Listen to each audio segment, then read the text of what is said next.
What's up, friendos? It's me, it's ExoticMTG, and we're going to be going over box number 2 of Modern Horizons while talking about another financial aspect of MTG. Today we're going to be actually talking about a business model that I used to operate back in 2011 through 2014, and it was very fun, very successful, very rewarding as far as feedback from the purchasers, from my regulars. It was a lot of fun, and those were repacks. I'm going to be talking about exactly how I did the repacks, and you could even try it yourself if you try to make a couple bucks and also give people out there some really great cards. So let's start off by just opening this box. I won't be going in too much of what are actually in the packs unless we get some pretty crazy surprises like Ren and 6 or Urza or crazy foils, but I'll be talking mainly about the business model from the repacks that I did. Now, I didn't do just random junk like a lot of people do, but I did operate on eBay, as you probably would guess, and my feedback rating was 100%, and I sent off amazing cards like a World Wake, Jace the Mind Sculptor, and other amazing Planeswalkers. And what I did was I actually did guarantees with my repacks. So an example is I would do 15, I'd do penny sleeves with 10 cards in each one, would be one repack, and I would make 15 of them and have a guarantee. So if you wanted the guaranteed card, let's just say it was Jace the Mind Sculptor, since I already mentioned him, what you would do is you would just make sure, okay, we'll take a Mythic in the first pack. You would just have to buy all of the available packs in order to get a guarantee for the card that was the guaranteed card. So for example, 15 packs are made, guaranteed card is a Jace the Mind Sculptor. As long as you buy all 15, then you are guaranteed to get that Jace the Mind Sculptor. Ways you wouldn't get him is if, let's say, you only bought 4 or 5 or any number less than 15, then you do not have 100% guarantee, but the guarantee is still that it was in the initial 15 packs. So if Joe Schmo, Timmy buys the first 5 packs, and then Nancy Drew buys another 5 packs, there's still 5 packs remaining. So, they're sold in lots of 1. So you could just buy 1 and try to get lucky. And I would pack them blindly. You're going to end up getting some, a Force of Negation. You're going to end up getting some regulars. You're going to get some people that get some really great cards, and they're going to want to continue to purchase repacks from you. And that's great. You want to have some regulars, otherwise you're going to be hurting. If you don't have regulars, that means you're not doing it right. So, it's just a fun way to gamble a little bit. And then, they get that peace of mind to know that there is a guaranteed card in there. What I would do is I would make a bunch of different guarantees. So I'd have like 15 packs guaranteed Jace, 15 packs guaranteed Garrick, 15 packs guaranteed Liliana of the Veil even. I think I was still doing them back in Innistrad. I can't 100% remember on that. But I would just get a bunch of Planeswalker from my LGS at the time. And they would know exactly who I am right when I stepped in there, because I'd buy like 10 to 20 Planeswalkers at a time, and I would just make this massive amount of repacks. And with my OCD, I don't like having a lot of cards at any one time. That's why this channel is great for me, because people can sponsor their stuff and I can just ship it to them. That way I don't have to, keep a boatload of things. So it would then, I'd get rid of those awesome Planeswalkers, but I'd also get rid of a bunch of bulk that I didn't need. And the thing that sucks about using eBay is that there's a great card.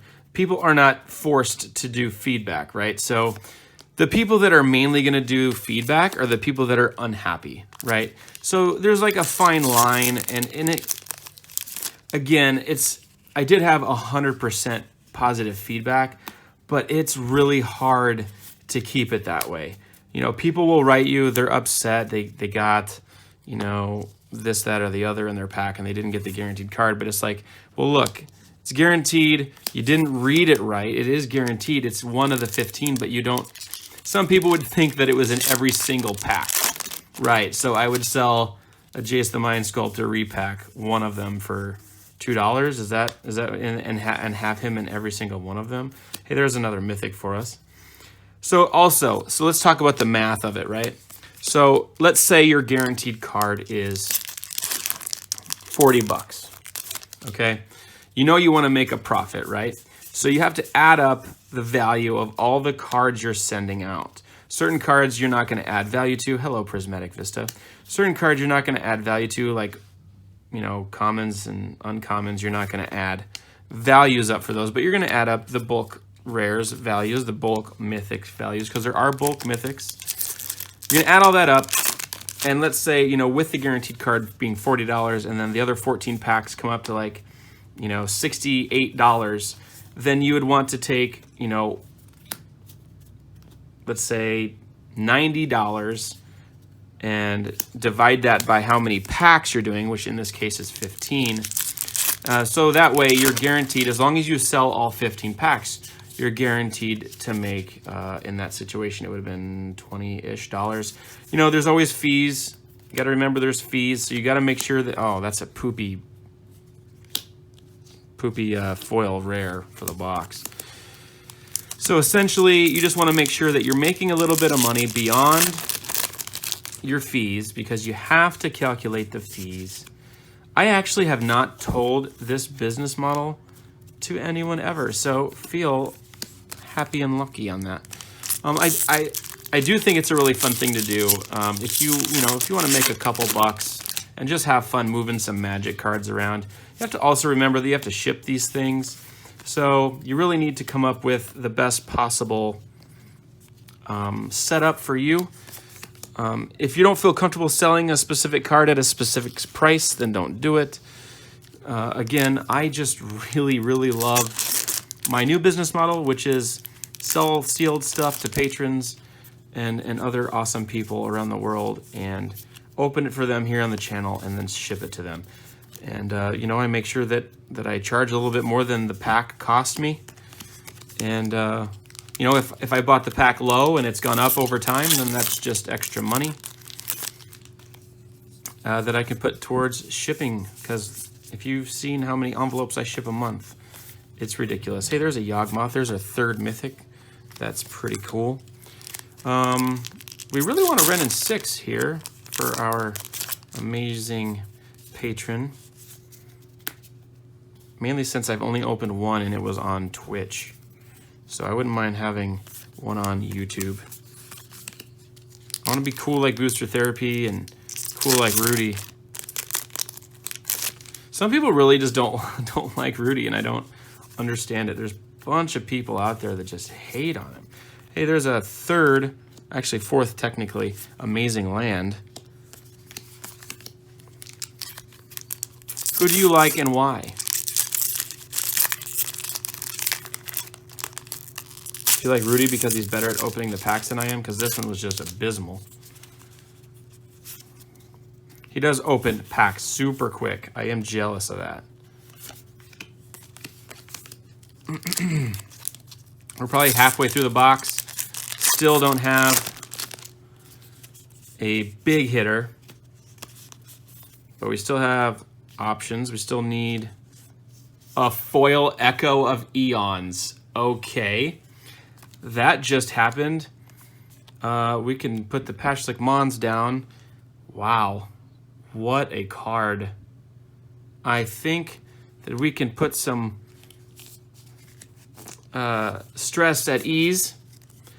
We got a foil Mythic for our patron. I do not know the value of that card, although you probably do because we have an editor, so he probably placed that down there. You bet your sweet bippy I did. But I'll put that over with that Force of Negation. That is, this box just completely is making me very, very happy. Box 1, pack 1, we got an Urza. Here's another Mythic, Ranger Captain of Eos. It's 5 Mythics, and we still have a bunch of packs left. And of course, the co-host is yelling for me. It's like, come on, dude. It's like you're so content until I try to film a video. Oof. Thought we had something crazy there, but it's just a tranquil thicket. Yeah, if you didn't watch episode 1 of this financial aspects of MTG box openings for patrons, and I don't even know what to call this, but it's just a lot of fun because we're sticking to our roots in opening product, and we're giving out amazing, what I believe is amazing financial advice to our viewers out there. If you want to join the Exotic family on Discord, check out the link in the description to Discord. Join us, join the conversations, be respectful to others. It's a lot of fun. Just a bunch of great people in the community. As of the moment of me filming this, we got invited to an early access event for Throne of Eldraine. So that's really exciting news for the channel. We did do Magic 2020, the core set. We did have early access to that. I think we had early access to one other. Was it? Yeah, we War the Spark. We had early access to that. You know what is a surprising card that is hard to get out of these, other than the obvious? Foil Basics. Out of all the packs that I have opened of Modern Horizons, and that is a lot of packs, we have not received a foil. Well, I've received one foil full art basic. One. Uno. Crazy. Not sure why they're so hard to get. I think they're like $10, maybe a little less than that per, depending on the color. Ayula's Influence. Foil Decoy. So yeah, if you guys have any questions about the repacks, as far as buying repacks, I don't really suggest you do unless you have a relationship, some kind of trustworthy relationship with the seller. And I'm very sturdy with saying that. Or not sturdy, but strict. So if you want to buy repacks on eBay, I suggest you start small and see what you kind of get out of it. If you're happy with the result, then sure, get a couple more. Build a relationship with the seller. I would never suggest buying a bunch from someone for the first time. I would stay away from Power 9 repacks. I would highly, highly suggest you stay away from those and see what happens throughout your purchasing experience with that specific seller.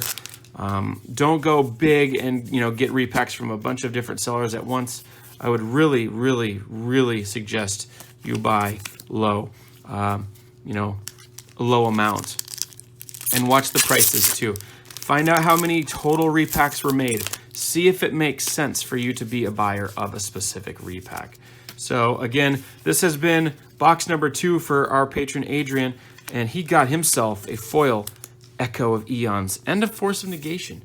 Very good box. Very pleased with this. Stay tuned for more exotic MTG greatness. We'll see you on the flip side. Peace.